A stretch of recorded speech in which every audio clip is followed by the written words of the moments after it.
नमस्कार विद्यार्थी मित्रांनो, मी तुमचे एड्युकेटर श्वेता चंदनकर तुम्हा सर्वांचे सीईटी बाय ग्लोबल ऑनलाईन या युट्यूब चॅनलवर स्वागत करते. महाराष्ट्र एमसीए सीईटी एक्झाम 2026 साठी आपण प्रिपेअर करत आहोत आणि मॅथमॅटिक्स अँड स्टॅटिस्टिक्स मध्ये आपण मेन्सुरेशन जो सुरू केला होता त्यामध्ये एरिया ऑफ क्वाड्रिलॅटरल्स म्हणजे चौकोनाचे क्षेत्रफळ आज आपण पाहणार आहोत. त्यामुळे हा व्हिडिओ शेवटपर्यंत नक्की बघा. आपली जी बॅच आहे ती येत्या 18 ऑगस्ट पासून सुरू होते आहे. जर का तुम्हाला एनरोल करायचं असेल तर दिलेल्या नंबरवर तुम्ही संपर्क करू शकता किंवा global online app play store वरून डाउनलोड करू शकता. ग्लोबल ऑनलाईन आपल्यासाठी घेऊन आलं आहे महाराष्ट्र एमसीए सीटी एक्झाम 2026 यासाठीचा कम्प्लीट कोर्स, ज्यामध्ये तुम्हाला डेली लाईव्ह लेक्चर्स मिळणार आहे, सोबत रेकॉर्डेड लेक्चर सुद्धा मिळणार आहे आणि टॉपिक वाईज प्रॅक्टिस एमसीक्यूज मिळणार आहे आणि पूर्ण सिलेबसचे नोट्स सुद्धा मिळणार आहे, जे तुम्ही डाउनलोड सुद्धा करू शकता. सोबत mock test, PYQ test, MCQ series सगळं तुम्हाला मिळणार आहे. सोबतच लॅपटॉप आणि वेब व्ह्यू सुद्धा मिळणार आहे. आणि याची जी फीस आहे ती 5,000 रुपये आहे, पण खास तुमच्यासाठी ती 4,000 रुपये असणार आहे. त्यामुळे नक्कीच याचा फायदा घ्या आणि आजच जॉईन करा. जर का तुम्हाला एनरोल करायचं असेल तर दिलेल्या नंबरवर तुम्ही संपर्क करू शकता किंवा global online app play store वरून डाउनलोड करू शकता. चला तर मग सुरुवात करूया. Area of quadrilateral. तर हा एरिया ऑफ क्वाड्रिलॅटरल काय आहे, तर हे एक पॉलिगॉन आहे ज्याला 4 साइड्स असतात. म्हणजे चौकोन म्हणजे काय, 4 बाजू, 4 कोण आणि 4 व्हर्टायसेस, म्हणजे 4 साइड, 4 अँगल आणि 4 व्हर्टायसेस, है ना, असं. आणि हे 2 डायमेन्शनल फिगर आहे, 2D फिगर आहे, फॉर्म बाय जॉईनिंग 4 पॉइंट्स आणि 4 पॉइंट्स आणि शिरोबिंदू सरळ रेषा आणि बाजूंनी जोडून तयार होतो आहे. त्यानंतर साईड ऑफ क्वाड्रिलेटरल मे और मे नॉट बी इक्वल, कधी ते इक्वल असतात आणि कधी नसतात पण, ठीक आहे. आणि विविध प्रकारचे चौकोन जो असतो तो कोण, बाजू किंवा कर्णाच्या गुणधर्मावर आधारित आपण त्याचा एरिया वगैरे काढत असतो. जसं की रेक्टँगल झाला, स्क्वेअर झाला, है ना, रोम्बस झाला, पॅरलोग्राम, ट्रॅपेझियन, काईट, हे सगळं आपल्याला इथे अभ्यास करायचा आहे. ठीक आहे. चौकोन म्हणजे 4 बाजू, 4 कोण आणि 4 शिरोबिंद असलेला बहुभुज. त्याचं आपल्याला कसं काढता येईल ते बघायचं आहे. रेक्टँगल अशा पद्धतीने असतो, याचे चारही जे असतात साईड्स हे 90 डिग्री असतात, अपोजिट साईड्स आर इक्वल. ठीक आहे. आणि स्क्वेअर मध्ये ऑल साईड्स आर इक्वल असतात आणि 90 डिग्री असतात. रोम्बस मध्ये all sides are equal but opposite sides are parallel. ठीक आहे. ऑल साईड्स आर इक्वल पण अपोजिट साईड जे असतात ना ते पॅरेलल असतात. त्यानंतर पॅरेललोग्राम मध्ये अपोजिट साईड्स आर पॅरेलल आणि इक्वल. अपोजिट्स आहेत जे आहेत ते पॅरेलल आणि इक्वल असतात. ठीक आहे. आणि ट्रॅपोझॉइड किंवा ट्रॅपेझियम जो असतो त्यामध्ये 1 पेअर ऑफ पॅरेलल साईड, एकच पेअर जे असते पॅरेलल साईड मध्ये असते. ठीक आहे. त्यानंतर काईट जे आहे त्यामध्ये adjacent pairs of side equal. Adjacent जे पेअर आहे हे आणि हे ते इक्वल असते. ठीक आहे. अशा पद्धतीने आपल्याला रेक्टँगल, स्क्वेअर, रोम्बस, पॅरेललोग्राम आणि ट्रॅपेझियन आणि काईट अशा पद्धतीने आपल्याला अभ्यास करायचा आहे. ठीक आहे. द एरिया ऑफ क्वाड्रिलेटरल म्हणजे काय, the area of quadrilateral is the space inside the boundary of quadrilateral, और in other word the space enclose by the edges of quadrilateral. म्हणजे काय, तर चौकोनाचे क्षेत्रफळ म्हणजे चौकोन जितकी जागा व्यापतो आहे त्याची जागा आपल्याला भरून काढायची आहे. दुसऱ्या शब्दात म्हणजे वेढलेली जागा किंवा क्षेत्रफळ आपण त्यानुसार काढतो आहोत.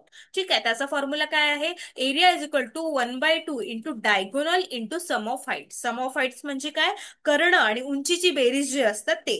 ठीक आहे. यामध्ये डायगोनल झाले, मग लेंथ ऑफ डायगोनल झाले, हाईट झाले जेव्हा ट्रँगल आलं, है ना, आणि एरिया ऑफ क्वाड्रिलेटरचा हा फॉर्म्युला असणार आहे. ठीक आहे. चौकोनाचे क्षेत्रफळ म्हणजे काय, चौकोनाच्या सीमेतील जागा किंवा दुसऱ्या शब्दात चौकोनाच्या कडांनी वेढलेली जागा.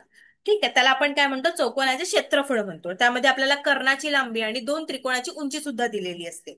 1/2 इंटू कर्ण इंटू उंचीची बेरीज. ठीक आहे. तर हा एक स्क्वेअर आहे. तर area of square is a special case of rectangle in which the 4 sides equal. चारही साईड इक्वल असतात. मग ए, है ना, A side into side unit square, A into A म्हणजे साइड स्क्वेअर, है ना, असं त्याचा फॉर्म्युला आहे. आणि इन अ स्क्वेअर ते diagonal bisect perpendicular to each other. आणि हे आहे, हे चौरस करण्यात एकमेकांना काय असतात, परपेंडिक्युलर असतात. ठीक आहे. परपेंडिक्युलर. ठीक आहे. अशा पद्धतीने असतात आणि चारही बाजू समान असतात. आणि एरिया ऑफ स्क्वेअरचा फॉर्म्युला काय आहे, साइड स्क्वेअर. ठीक आहे. त्यानंतर एरिया ऑफ रेक्टँगल, आयताचे क्षेत्रफळ काय, आयत म्हणजे काय, एकंदरीत बंद आकृती आहे त्याच्यामध्ये 4 बाजू असतात, लेंथ आणि ब्रेथ. हे दोन्ही सारखे असतात, हे दोन्ही सारखे असतात. ज्याच्या विरुद्ध बाजू काय असतात, समान आणि सारख्या असतात, समांतर असतात. आणि हे कोण जे आहेत ते 90 डिग्री मध्ये असतात. ठीक आहे. याचा फॉर्म्युला काय, length into breadth unit square. ठीक आहे. Length into breadth. त्यानंतर एरिया ऑफ रोम्बोस, समभुज चौकोन म्हणजे चौरसाचा एक विशेष भाग ज्यामध्ये चारही बाजू आणि विरुद्ध कोण कसे असतात, समान असतात आणि विरुद्ध बाजू समांतर सुद्धा असतात. समभुज चौकोनाच्या लगतच्या कोणाची बेरीज किती असते, 180 डिग्री असते. किती असते, 180 डिग्री. एरिया ऑफ रोम्बस दिसतो आपल्या समोर. ठीक आहे. 1/2 इंटू D1 म्हणजे डायगोनल आणि D2 म्हणजे दुसरा डायगोनल. ठीक आहे, अशा पद्धतीने आपण हा फॉर्म्युला हे करतो आहे. आणि रोम्बस हा स्पेशल केसमध्ये येतो आहे, ज्यामध्ये अपोजिट अँगल्स जे आहेत ते सेम असतात. ठीक आहे, हे सेम आहे. त्यानंतर पॅरेलेलोग्राम, तर समांतरभुज चौकोनाचे क्षेत्रफळ जो आहे, त्या चौकोनाच्या विरुद्ध बाजू एकमेकांना समान आणि समांतर असतात. ह्या ज्या बाजू आहेत त्या समांतर आहे, आणि ही हाईट झाली आणि हा काय झाला, बेस झालेला आहे. ठीक आहे. Diagonal bisect each other, diagonal जे आहे ते एकमेकांना दुभाजत आहेत आणि विरुद्ध कोण सुद्धा समान आहे. The opposite angles are equal measures in which the sum of two adjacent angles of a parallelogram हे 180 डिग्री मध्ये असतात. हे किती डिग्री मध्ये आहे, 180 डिग्री मध्ये आहे. ठीक आहे. आणि हा पॅरलेलोग्राम आहे आपल्या समोर, बेस इंटू हाईट. त्याचा फॉर्म्युला काय आहे, बेस इंटू हाईट असणार आहे. त्यानंतर ट्रॅपेझियम, तर हा एक असा चौकोन आहे ज्यामध्ये चौकोनापेक्षा काहीसं वेगळं आहे, कारण समलंब आहे हे. विरुद्ध बाजू जे आहे ते फक्त एकच जोडी समांतर आहे विरुद्ध बाजूची, हे आणि ही. आणि लगतच्या बाजू एकमेकांना पूरक असतात. आणि कर्ण जो असतो, म्हणजे डायगोनल जो असतो, तो bisect each other in a same ratio. तो काय होतो, एकाच रेशो मध्ये तो बायसेक्ट होतो. याचा फॉर्म्युला काय आहे, ट्रॅपेझियमचा area of trapezium is equal to 1/2 A plus B into height. ठीक आहे, अशा पद्धतीचा फॉर्म्युला आहे, आणि अशा पद्धतीनेच आपल्याला त्यांचा आन्सर काढायचा आहे. त्यानंतर एरिया ऑफ काइट. काइट काय आहे, तर हा पतंगाचे क्षेत्रफळ आपण कसं काढतो, ज्यामध्ये which each pair of consecutive sides is congruent but the opposite sides are not congruent. म्हणजे काय, अपोजिट साइड्स हे सारखे नसतात, पण सोबतच्या सलग जे साइड आहे ती सारखी असते. ठीक आहे, जसं मी तुम्हाला दाखवलेलं आहे. आणि पतंगाचा सर्वात मोठा कर्ण सर्वात लहान कर्णाला दुभाजतो आहे. जो डायगोनल आहे, हा मोठा जो डायगोनल आहे तो लहान डायगोनलला काय होते, बायसेक्ट होते आहे. ठीक आहे, आणि याचा फॉर्म्युला काय आहे, 1/2 इंटू D1 इंटू D2. हा काय आहे, एरिया ऑफ काइटचा फॉर्म्युला आहे. ठीक आहे, चला थोडे प्रश्न पाहून घ्या. Find the area of trapezium if height is 5 centimetre and AB and CD are given as 10 centimetre and 6 centimetre respectively. जर उंची 5 सेमी असेल आणि AB आणि CD अनुक्रमे 10 आणि 6 सेमी दिलेले असेल, तर ट्रॅपेझियमचे क्षेत्रफळ काढा असं आपल्याला सांगितलेलं आहे. ट्रॅपेझियमचा फॉर्म्युला काय आहे, 1/2 H AB plus CD. 1/2 height किती आहे, 5 सेंटीमीटर, 10 प्लस 6 16, 1/2 इंटू 5 आणि हे 16. ठीक आहे, म्हणजे किती येणार आहे, 40 सेंटीमीटर येणार आहे, सेंटीमीटर स्क्वेअर. आपलं उत्तर काय आहे, 40 सेंटीमीटर स्क्वेअर आहे. एरिया ऑफ ट्रॅपेझियम किती आलेला आहे, 40 सेंटीमीटर आलेला आहे. ठीक आहे. त्यानंतर find the area of kite whose longest and shortest diagonal 20 and 10 centimetre. तर काय होतं, आपलं D1 किती आहे, 20 आहे, आणि D2 किती आहे, 10 आहे. आपला फॉर्म्युला काय होता, 1/2 D1 इंटू D2, है ना. 1/2 इंटू 20 इंटू 10, म्हणजे किती, 100 सेंटीमीटर स्क्वेअर. अशा पद्धतीने आपल्याला आन्सर काढावे लागते. हे काय झालं, एरिया ऑफ काइट झाला. ठीक आहे.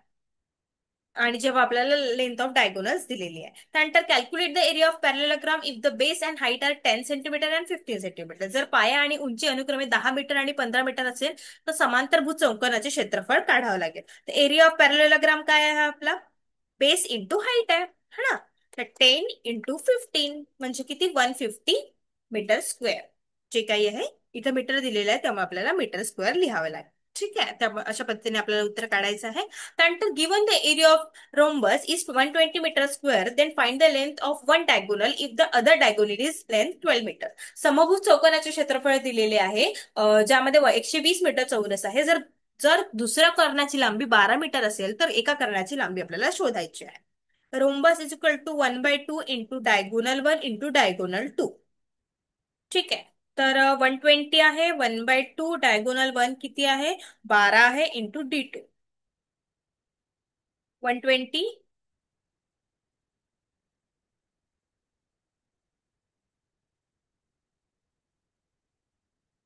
120/6, म्हणजे आपलं काय येणार आहे, 20 येणार आहे. डायगोनल 2 किती येणार आहे, 20 सेंटीमीटर मीटर येणार आहे. ठीक आहे, आपलं उत्तर काय आहे, 20 मीटर आहे डायगोनल 2.